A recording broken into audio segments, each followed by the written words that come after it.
Do I see the? All right, go. Hello and welcome back to Kenny the Sports Guys podcast. I'm your host Kenny Severo, and this is episode 2 of Sportsball Talk. Joining me on the show today is Ruth Caguias, one of the up and coming Beauty and the Beast up and coming Beauty and the Cleats network. Ruth is a multimedia journalist who covers all things Florida sports. During her career, she has covered many different teams such as the Orlando Magic, Tampa Bay Buccaneers, UCF Knights, Orlando Lions, and the XFL's Vipers. I am honored and excited to welcome Ruth Caguias to the show. Thank you for being on the show today, Ruth. It is really an honor. Thanks, Kenny, for having me on. I appreciate you taking the time. All right. So let's start with the first question. This first question might be a little, how should I say it, is off, but I had to talk about your nickname, like Ruth The Truth. Honestly, I feel it's really awesome. And it kind of reminds me of a certain truth from the Boston Celtics, as we all know is Paul Pierce. How did you get that nickname? So there's a couple reasons that tie into that. It really started, I would say like 5 years ago. I started playing basketball for a Disney cast member league. I was the only girl that made the Division 2 or Division 1 tier. So because of that, a lot of the guys were just like, getting to know me, obviously networking with a lot of different cast members of different employees that work on different sides of Disney. And somebody kind of just jokingly was like, wow, she plays pretty well. She can keep up with the guys. She'll go back after the games and sling some beers with us and watch, football with us and all this kind of stuff. Like, she's the truth. And somebody started just saying that, and it just kind of just stuck. So since I worked with a lot of my, since I played with a lot of my actual coworkers, the name started going around at my job pretty heavily. And I worked at Disney for 7 years, so I knew a lot of people.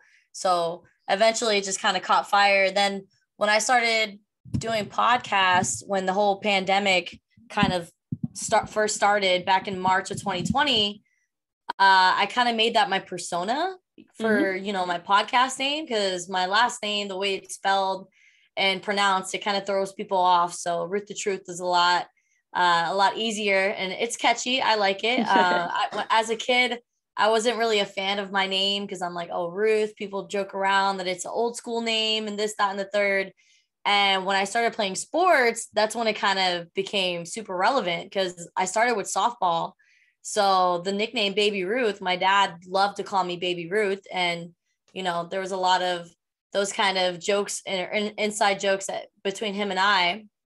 But once I became an adult, Baby Ruth kind of doesn't fly anymore. So you got to elevate to your new level. So Ruth The Truth is my next level. Who knows where it's going to end up? Well, I think it's a very awesome nickname, and you actually earned that nickname. I think so too. I always keep it real. A lot of people may not like it. A lot of times people have told me that I come off a little intimidating because I'm very strong-minded, but that's the Aries bubbling inside me. So I kind of can't help it, but I always like to stay truthful with people and stay true to who I am. So Ruth The Truth kind of just, it feels right. Well, that's how you got to live life. You got to live your life to be your most authentic self, Yeah. So a lot of people wouldn't even say, they won't take the time to say Ruth The Truth. They'll just be like, truth. Like, that's how they kind of get my attention. So truth is kind of like my thing. Hey, I actually have awesome. a charm. A friend of mine really loved the idea of the nickname and really thought it suited me well, and saw that I was kind of running with it and, naming my podcast persona after that. So they got me a little charm that says the truth on it. So it's pretty fun. That's awesome. I really like that necklace. It's really cool. Thank you. I'll have a basketball underneath. I've been wearing this one for like 8 years now. So basketball was my number one love all through high school. So it means a lot. What position do you play? Shooting guard and point guard, one of the two. I was one of the shorter ones. Believe it or not, I'm 5'8". Oh, really? 5'8" and a half technically. But I was actually one of the shorter ones on the team. But I had, I was quick and I had a little bit of handle, so that they were able to use me as that, the ball handler bringing it up the court, or the sharpshooter sitting in the corner and just ready to launch it every time. You're a little taller than me, actually. I'm 5'7". Yeah, well, the average height of an American man, or in America, you should say, is like my height, 5'8". So I'm taller than most girls, but I'm not too tall, which is good. But I mean, if I had it my way, honestly, I've been saying this since I was younger. I wish I would have kept growing through my freshman year and stopped at like 5'11". That would have been like perfect, because I would have been able to probably dunk. Which is always the motive. Layups are actually better, so it's much more easier on the knees. No, you're right. You're right. Absolutely. All right. So the next question I have is, how did you get into media? Funny story, actually, how that all kind of sprung upon me. I was about 23 years old. I had been working at a fine dining restaurant in Disney for a couple of years. Very comfortable with how busy Disney is and, the money that you make. And it's kind of hard to walk away from that. But one day I was at work and it was a slow day, and I wasn't having the best day. And I overheard two of my coworkers, who were also servers, talking about how they wish they would have done things differently while they were in their 20s, because they were a lot older than me. They were about mid 40s. And they were just like, man, like if I would have known what I know now, like I would have done something so much different 15 years ago. Like I wouldn't still be doing this. And as I'm like sitting there listening to them, I'm kind of like, that's a great point. This is great money and everything. And I like the atmosphere, and it's quick, and you leave with cash and all that. And, you get to do a lot of great things with the money that you make there, but that's not what I want to be doing at the age of, trying to raise a family, or trying to, I don't want to be stuck in that kind of in that industry. So I really started thinking about it as I'm standing there, and I'm standing by the bar, and there's a whole bunch of big screen TVs, and I'm watching, I believe it was Michelle Beal, who used to be a broadcaster for ESPN. She was on the TV talking about a game, and I felt like a light bulb bing and top of my head, because I'm just like, I have daily conversations with my friends, my coworkers, about games. Oh, did you watch the game last night? This and that happened. And we'll like give our breakdown. I was like, why can't I just do that at a professional level and make a whole career out of it? Because that's what I like to do anyways. And I feel like I'm kind of good at it. I can get better at it, obviously go to school for it to get to that level. And it all just clicked. So after that shift, the very next day, I did my Google research, called my older sisters, because I always run things by them before making any life decisions. The older sisters always got to get that phone call. I'm the baby of the family. Of course. I'm the baby of the family. So contacting my older siblings is always the way to go. I'm the second child. So yeah, right. So did all the research that morning and decided to take the drive over to the university in my area and signed up for classes. And that was all she wrote. And that's how it kind of started. Wow, you're really good at what you do, though. And I'm glad that you actually did all that. And now you're becoming well known. You've been covering sports for as long as I can remember, when I found you on Instagram. Yeah. And it's just an incredible experience. This journey started the summer of 2018. Is when I started. It was like, okay, these are the classes I need to take. This is what I need to get done. Let's start checking the boxes, So that's kind of where it all started. And every year, because it's about to be New Year's, about to be 2022, in the beginning of the year, I write down a list of what I want to accomplish throughout that year. And I was able to accomplish a lot more than what I thought, especially through 2020, when the world kind of took a halt. That's when I really put my focus into doing this, because I'm like, I have all the time in the world. Disney's closed now. Like, let's really put this into full drive. And it's been an incredible experience. And I told myself 2 years ago that before I turned 30, I want to have a conversation with Tom Brady. And I was able to accomplish that within you did within a year of making that goal. So yeah, I'm still jealous about that, by the way. Yeah, I wish I could just take that moment back, because I would have done it so much different. It's just, you think in your head, what you're going to say, but when that moment comes, it's almost like cat's got your tongue. You just don't know what to say. And sometimes you'll stumble on your words or, just stutter. And it's embarrassing, but I'm pretty sure Brady knows how intimidating it could be for a young reporter to have a conversation with him in front of a whole bunch of cameras and people. Well, you never get it right the first time. So yeah, as you progress, it will get better. Exactly. So now I know that when Brady asks me how I'm doing, all I got to say is living the dream. That's all I got to say. Well, you got to say it and you got to think it too. Exactly. All right. So the next question I have is, what is your favorite sport to cover? That is tough. My favorite sport to cover, I don't know. Soccer was a lot of fun. Covering Orlando City and the Orlando City the Lions and the Orlando Pride, the women's team. That was really fun. I love the stadium. They always served great food in the press box. And I probably did that the longest between those two teams, because I think altogether I went to like 65 games between the two teams in the matter of 2 seasons.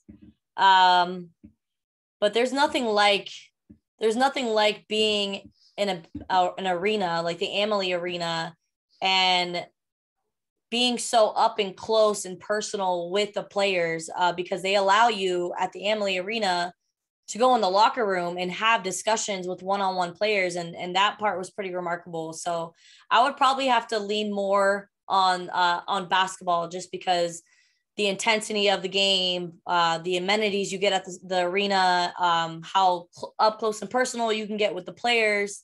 So yeah, I would probably say Orlando Magic was probably, out of all football, soccer, basketball, I would say basketball was probably my favorite cover for sure. Well, and I could be biased because I played basketball majority of my life. And I think, honestly, NBA and WNBA is probably the most exciting 2 leagues to really keep up with. Well, I have to definitely agree on that. I'm a baseball person. I love baseball. It's my life. And I've covered a lot of games for baseball. I've been to a lot of different stadiums, Petco Park, Yankee Stadium, Citi Field. I also covered, MLS as well. I covered the New York City FC games. Really nice, but they desperately need a new stadium. Yankee Stadium was not it. All right, so the next question I have is, what motivates you every day to do what you love? Good question. What motivates me? I would definitely say the passion and the love that I have for the game keeps me motivated. The love that my father also had for the game keeps me motivated, and how I know how proud he is right now, even though he's not here with me anymore, that he knows that I'm actually, thank you, that I know that he knows that I'm following through with the promise I made him. That keeps me motivated. And definitely the support system that I have between my siblings, my parents, my boyfriend. They're all on board with what I want to do with my life, and they literally won't let me give it up. Like, they won't. Like, I can call them, tell them I'm having a bad day, tell them I want to give up on a certain project, and they don't let it happen. So they're a big motivation as well. Great question. I'm sure your father is very proud of you. And yeah, he is. I know. But, I'm glad that you're doing this, and he's very, very proud. So let's talk about some Bucs. The Buccaneers are obviously one of the favorites to win the Super Bowl, but has hit a speed bump as of this recording. They were shut out with the New Orleans Saints in Week 15. In your opinion, what went wrong with the Bucs during that game? I'm not even going to start with injuries because that's a given. I want to say the momentum just never had a chance to start. There was a lot of mistakes in the first half, obviously with a lot of the star players going out in the first half. Leonard Fournette's injury, Mike Evans leaving the game, Chris Godwin with the torn ACL, Pat O'Connor is also out and was put on injured reserve. They just seemed very deflated, and the Saints have always known how to play defense against the Bucs and their offense. I mean, we've lost 4 regular season games against the New Orleans Saints, and they always seem to be those catch-up games where we're trying to catch up and nothing's happening. I mean, the first experience of facing the Saints was Tom Brady's very first game last season in a Bucs uniform playing New Orleans, and they were able to score, if I'm not mistaken, 21 points. But then when they faced them later on in the season, another loss came about, and they were only able to put up one field goal throughout that whole performance. So I want to say they were deflated from the start. They didn't really seem 100% on the same page offensively. And I just think the more starters that got hurt, the more position players that were hurt, they kind of just let that be. I mean, it's like a balloon. You just completely, they were popped even after coming back after halftime. They didn't really seem to have their head in the game. So we'll see what happens in the playoffs, because that's all that matters. It's all right if the Bucs lose some regular season games. They're still 10-4. They're still in the top of the NFC, so it's not a huge panic moment, but those injuries are going to cost us. And the Bucs are making some moves now that Leonard Fournette has been banged up, as well as Ronald Jones. They've added Le'Veon Bell to their roster as long as he can clear his physical. So I know that the Bucs know what they have to do to complete this season, try to get as healthy as possible and not put so much pressure on Rob Gronkowski. You got to surround Tom with more weapons, since it's the next man up mentality. It's always been that way. So yeah, the Bucs suffered a bad shutout. I mean, 0 points is just completely unacceptable. And I know Brady knows that. I think he's only been shut out three times after like 280. First time in 15 years he's been shut out. Yeah. Last time was against the Bills. Long time ago. long time ago. It's been a long time. So yeah, definitely a sad performance, but I know that they're gonna look at the film and they're gonna come back better, because I mean, defense is how you win championships, and they know that 100%, because that's how they won Super Bowl 55 against Patrick Mahomes. Yeah, don't remind me. I actually lost a lot of money during that time. I apologize. This is why I stay away from sports betting. I stay away from sports betting. I'll do small bets, just like as a friendly wager, like a $5 wager is okay, but no more with the hundreds. We're not doing that. All right. So despite all these injuries, do you think the Bucs can overcome these and win the Super Bowl? Well, I mean, now that Antonio Brown has been announced that he's returning, that's a big deal. Mike Edwards as well, going to be returning in that cornerback position. Signing Le'Veon Bell. I mean, Tom Brady knows how to win. Definitely not time to lose hope.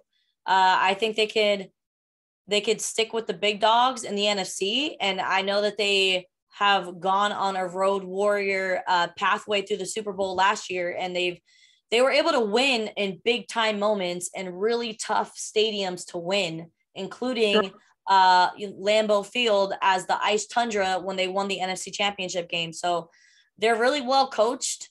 I mean, they have a leader like Tom Brady who has been in those big time scenarios. So I don't think it's time to lose hope. I think they could go all the way once again.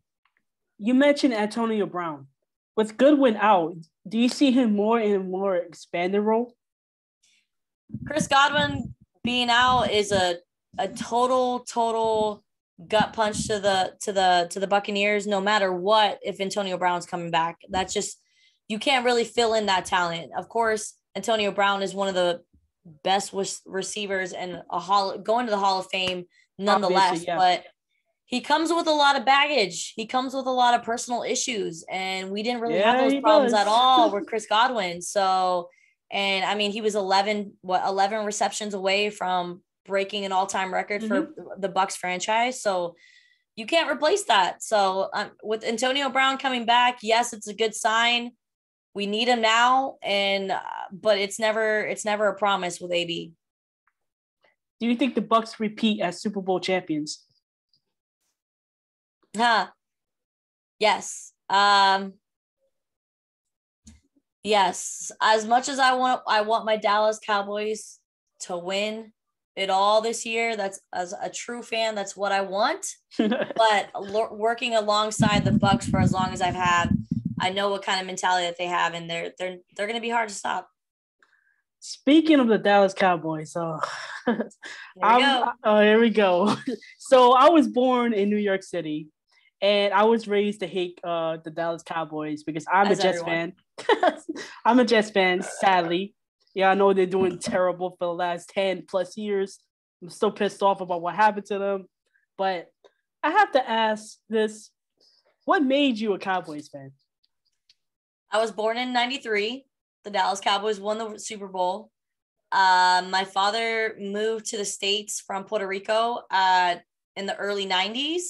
And guess who was on top of the world in the early 90s? The Dallas Cowboys. So I think that had a lot of influence on my dad being new to the United States from Puerto Rico, and him and his brothers, first getting into actual football because they weren't really familiar with it. And that was the team that they witnessed winning the most. So I think they kind of just jumped onto the bandwagon. So when I was born in 93, they were just like, here's your onesie. You're going to wear a Dallas Cowboys star on everything that you wear, and you have no choice. That is such a great story. Wow. Yeah.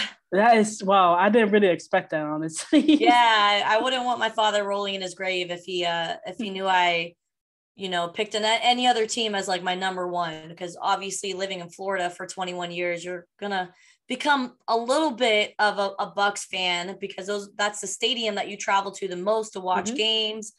My sisters both graduated from FSU. Jameis went to FSU, so my sister knew him. So I followed his journey when he first was drafted to the Bucs. And I mean, my very, very first Super Bowl, that's the ticket that I have for the Super Bowl, was in Tampa, that's awesome. watching the Bucs win. So I've always loved Brady. He's never been a problem as a Dallas fan. He's never really been a problem for me because we never made it that far to him actually be a problem over there in the AFC. So I've always had a huge love for Brady. So when he came and signed with the Buccaneers, I was like, all right, let's see what they can do. And I was able to witness all the greatness that they accomplished last season. Well, at least you lived to see a Super Bowl. I haven't. The last time the Jets won the Super Bowl was in 1969. Yeah. And well, no, you're haunts right. me to this very day. Yeah. You're right. The Dallas Cowboys did win 2 Super Bowls while I was alive. Yeah. So yeah, okay. So that's relevant. I like that. You're making me feel a little bit better. But a lot of people asked me, they were like, what jersey did you represent when you went to the week 1 matchup with the Bucs and the Cowboys? I had to show everybody on Twitter. I was like, I was wearing a Dallas Cowboys jersey because at the end of the day, if I had to pick one, I'm rolling on Team Blue. Like, of course, because you're a Dallas Cowboys fan. Ain't nothing wrong with that. It's just But I have a lot of respect for Tampa Bay. Of course. I'm living in the area, so I'm not trying to make enemies. So. All right, enough of the Dallas Cowboys hate. Let's talk about the offense. For the last few games, the offense has stalled. Dak Prescott has struggled throwing the ball. What do you think is wrong with Dak? What is wrong with you, Dak? What? I want to know. You have your weapons. Michael Gallup has returned. CeeDee Lamb came back hot. Why can't you get the ball in their hands? I love Dak. I love the signing. I love him staying as a Dallas Cowboys for the next 4 seasons. But I don't think Dak is great. I think he's good. I don't think he's great. I don't think he's going to be able to carry Dallas to that next level without all of the cylinders popping off. We need a good run game. We need our defense to be on point. Like, everything's got to be right for Dak to be great. And because of that, I think it's becoming, I don't know. I think there's a little bit of issues with that because right now Zeke is beat up. Tony Pollard is beat up. They're not able to run the ball efficiently and consistently. And that's kind of what's harming Dak's game. And I mean, we saw him throw the ball 40 times against the Raiders. And what happened? They lost in overtime. So a lot of things need to be going right for Dak to be consistent. And the run game being hurt right now is definitely hurting his game. But I think things are going to be turned around. Tony Pollard played pretty well against the Giants. And I'm looking for them to kind of hit that stride because they have some pretty, I wouldn't say easy defenses to go up against in the next couple of weeks, but they're going up against teams that they've already beat. And they put up a 40 burger on the Philadelphia Eagles. So there's no reason for them not to do that again. I hate to admit it. I think the Dallas Cowboys is good, but their offense needs to get it together soon because if this was the playoffs, this would not fly. It would not fly at all. Right, and the Bucs are kind of in that situation too. Mm-hmm. We could just, they have a lot more injuries on the offensive side of the ball, but they're in the same discussion. All right, speaking of the defense, they have been spectacular. They've been lights out lately with the breakout season of rookie Micah Parsons and Trayvon Diggs. Should Micah Parsons win Rookie of the Year, and should Trayvon Diggs win Defensive Player of the Year? Ooh, that's really tough. I do think Micah is a strong candidate for Rookie of the Year. The numbers that he's been putting up, the kid had like 9 sacks by week 10. Like it was just, it was a given that he was, and it's crazy because he keeps playing multiple position. 1 minute he'll be playing defensive end, next he'll be playing linebacker, and he's still able to be efficient no matter where they place him. The thing that's so great about Micah is they could line him up on a receiver, and he's that quick that he's going to be able to match up against, a Stephon Diggs, against a Mike Evans, against anybody, because the guy is that quick. Very young talent. He has a long way to go, but I could only see greatness for him. So I really think he is a strong candidate for Rookie of the Year. And if he doesn't go as Rookie of the Year, I see him going for the Defensive Player of the Year. So Trevon Diggs was definitely hot in the beginning. He slowed down a little bit, kind of got his legs back underneath him after the takeaway against the Giants game. But I have Micah probably ahead of him in both in that category as a Defensive Player of the Year. Well, I have to agree. I think Micah, he's going to win Defensive Player, Rookie of the Year, but Defensive Player of the Year, I don't think he's going to win along with Trevor Diggs. I would have to go to Pittsburgh for TJ Watt. TJ, yeah. But the problem with TJ Watt is he got hurt, for a substantial amount of games. And that might hurt his chances of winning Defensive Player of the Year. But if he didn't got hurt, then he would have been my runaway pick to win. But I think Micah Parsons is going to finish second in Defensive Player of the Year. I think Trayvon Diggs, he's going to finish third. And I will have to go with TJ Watt. Yeah, I have to respect all of what you said. TJ has been an entity for Pittsburgh. He's really been helping the Steelers stay in those games, applying that pressure, sacking the quarterback. Just he's all over the place. So him being hurt maybe hurt his chances, but at the end of the day, when it comes to a defensive player, I don't really think they look at the numbers too much. They look at his productivity on the field, of what he's able to accomplish and how he's able to help his defense. So, yeah. Yeah, I guess we agree to disagree. So, will the Cowboys go far in the postseason? I have them going to the NFC Championship game. Yep, I said it.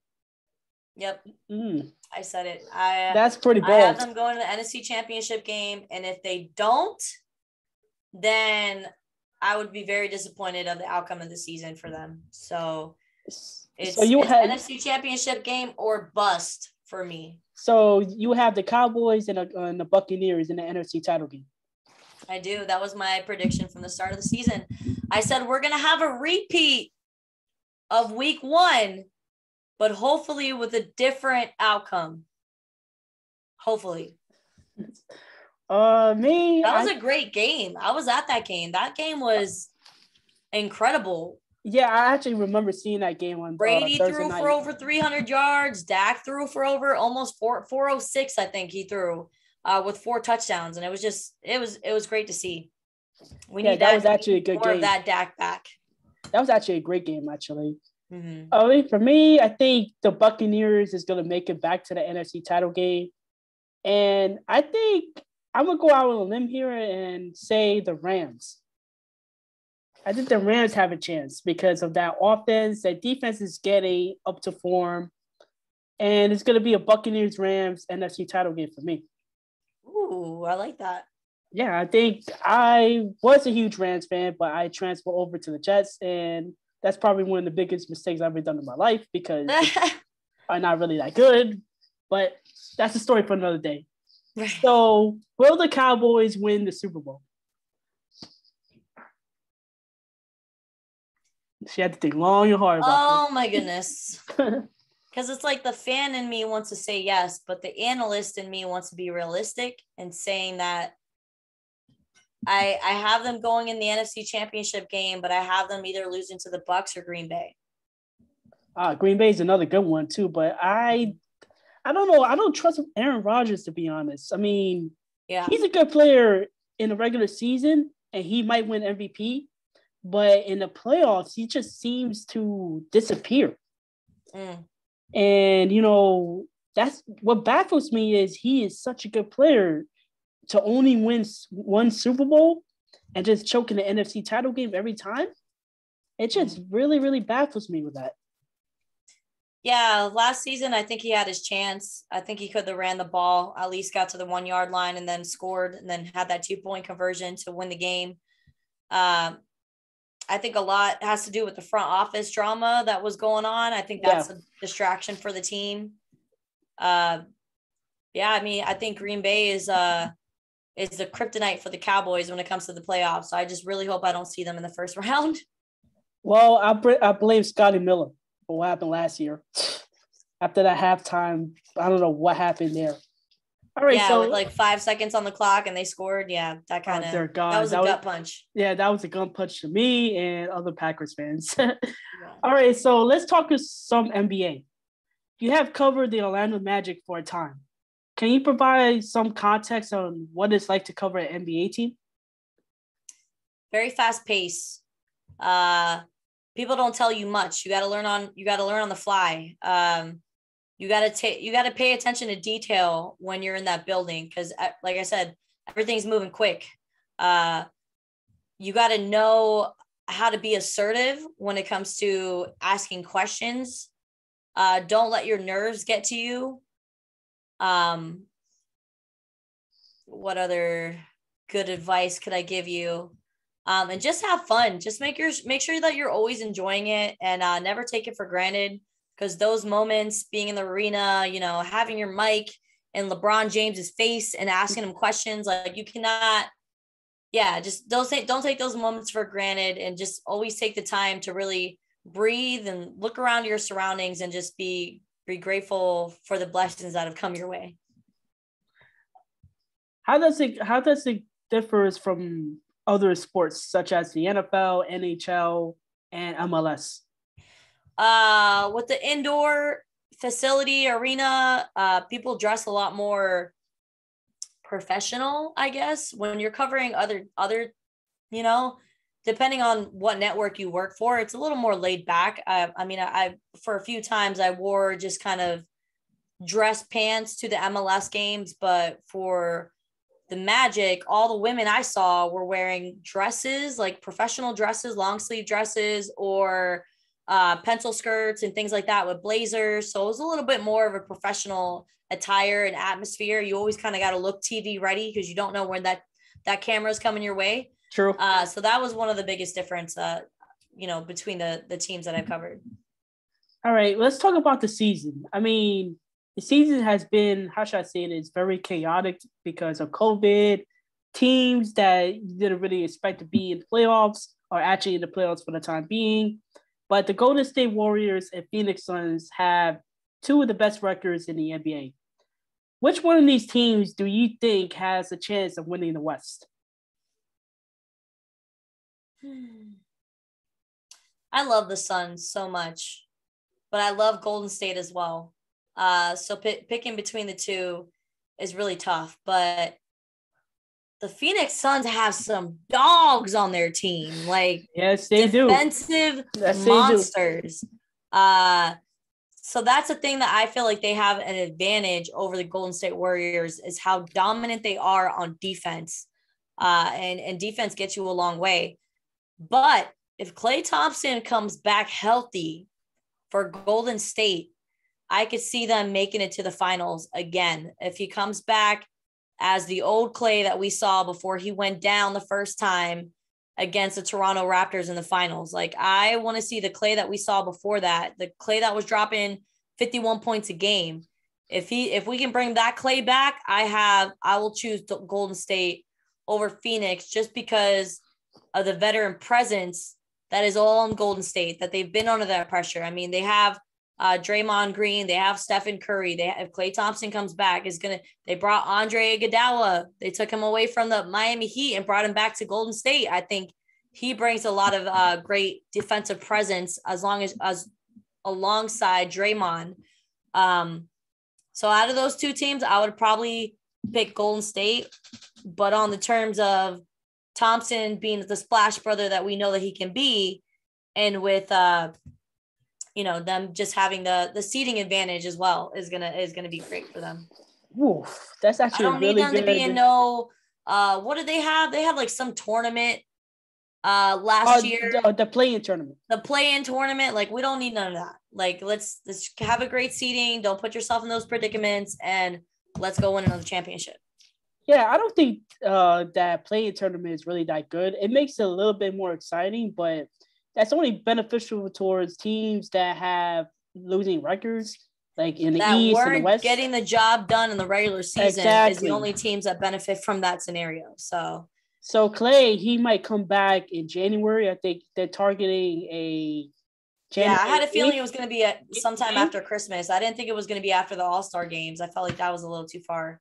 So here's what I found out. I think Clay is going to return between January 8th or January 16th, both home games. So I really hope he comes back, because if they do, man, the Golden State Warriors are going to win the title.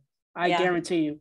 Guarantee it. I guarantee you. So who are your playoff teams from the West and the East? Obviously, Phoenix, Golden State, Lakers have to be in that conversation out of respect. The Los Angeles Clippers. Obviously, the Denver Nuggets. I want to see Portland get in there, even though they've been struggling. Even Dame's been struggling. Who did I forget? I feel like I'm forgetting. Oh, I would really, really love to see the Memphis Grizzlies play in the playoffs, because I just think that they are so. I mean, what did they win? Like 8 out of the 10 games that John Morant wasn't even in because he was dealing with injury. And one of those games, they won by 72 points to the Oklahoma City Thunder. Oh my gosh, was it 72? I thought it 72. was 72. Yep. No, it was 72. That was so bad. Yeah, and then obviously Dallas. You got to show respect to Dallas just because Luka Doncic and Kristaps Porzingis, they call him the unicorn for a reason. Both of those players I had a chance to talk to the last season before Dirk Nowitzki retired. So those were great guys to talk to. But yeah, those are my playoff teams. I would have obviously both teams in LA. I would have Denver. I would have the Phoenix Suns. I would have Golden State, and I'd have Memphis. All right, so for me, from the East, I would have to go with one. Oh yeah, I didn't even go translate to the East yet. You want to hear my East? Want to hear my East teams first? Of course. Okay. Hear me out. Chicago. Right? I will have to agree on that. Okay. Brooklyn, obviously. Yeah, obviously. Milwaukee, obviously. Atlanta. I love Atlanta to make that comeback. Miami as well. Miami, Atlanta. Would love to see that rematch in the playoffs. And Boston. That's actually pretty similar to what I have. So with the East, I will have to say the 1 seed goes to the Nets. The 2 seed goes to the Chicago Bulls. 3 seed goes to the Milwaukee Bucks. 4th seed goes to the Miami Heat. I think the 5th seed goes to the Sixers. 6, I will have to go with maybe a shocker, the Cleveland Cavaliers. Ooh. That's my shocker. So 7th, I will have to go with the Atlanta Hawks. They're going to come back. They're going to get together. Mm-hmm. And 8th, I will have to go with, this really pains me to say because they're really, really struggling right now, the New York Knicks. I like New York. I love Randall. I love RJ. I love that Derrick Rose came back to the Knicks. I've always been a huge Derrick Rose fan. Yeah, I like the Knicks a lot, even their head coach as well. Yeah, Tom Thibodeau is awesome. But for some reason, they are struggling. I have no idea why. And it has been like a nightmare for New Yorkers and Knicks fans alike because we're trying to figure out why is this happening. It's really, really ridiculous. All right, so for the West, I will have to go with the number 1 seed with the Suns, 2, the Warriors, 3, the Jazz, 4, the Nuggets, 5, the Clippers, 6, the Grizzlies, 7, the Lakers, and 8, the Mavericks. Wow, I like that. I would put the Mavericks higher, but I do not trust Jason Kidd. I do not trust him at all. I don't think he's a good coach. I think what they did last year replacing Rick Carlisle was stupid. But the only person that they have right now, to me, is one of the best players on the planet, Luka. Yeah. And they need help. They need to help out him. Yeah, Hardaway Jr. needs to step up with his shooting. Kristaps Porzingis, I feel like if he stays healthy, they have an opportunity. Mm-hmm. Yeah, and when it comes to game time decisions, or not game time decisions, but when it comes to buzzer beaters, you got to make sure Luka has the ball no matter what. Exactly. Don't pass the ball to anybody else but Luka. He's the guy that will win you games and last second opportunities. I like that. Yeah. So the final question I have is, who do you got winning the NBA Finals?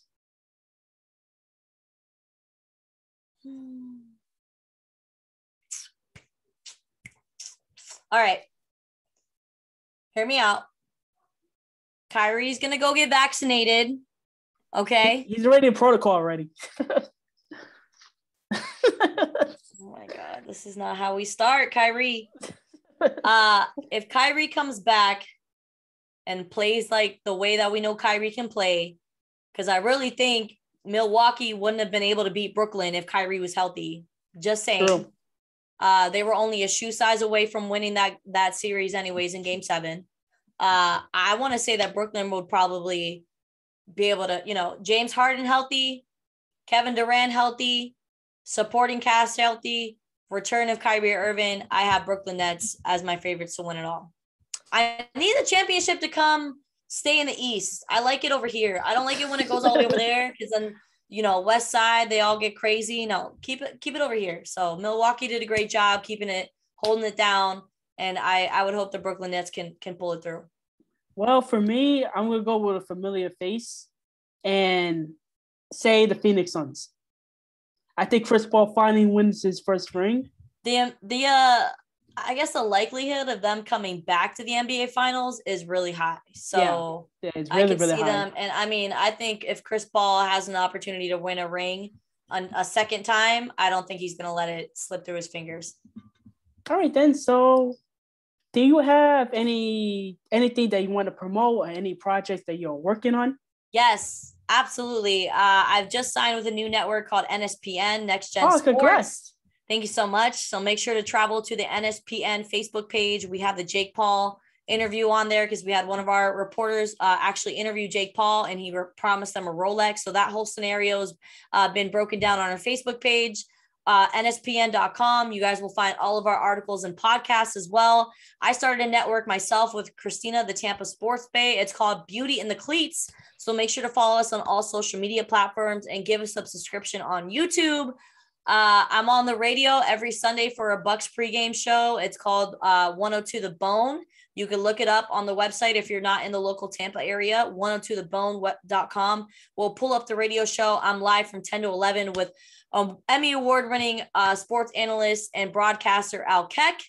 And just stay tuned with me on Instagram. It's Sports Truth with Babe Ruth. And then we have on Twitter, Ruth The Truth with 3 H's at the end. Don't forget the triple H. Follow me. I'll give you a follow back if you have content, and I will share and retweet. And I like to help out the community. So women in sports, we got to stick together.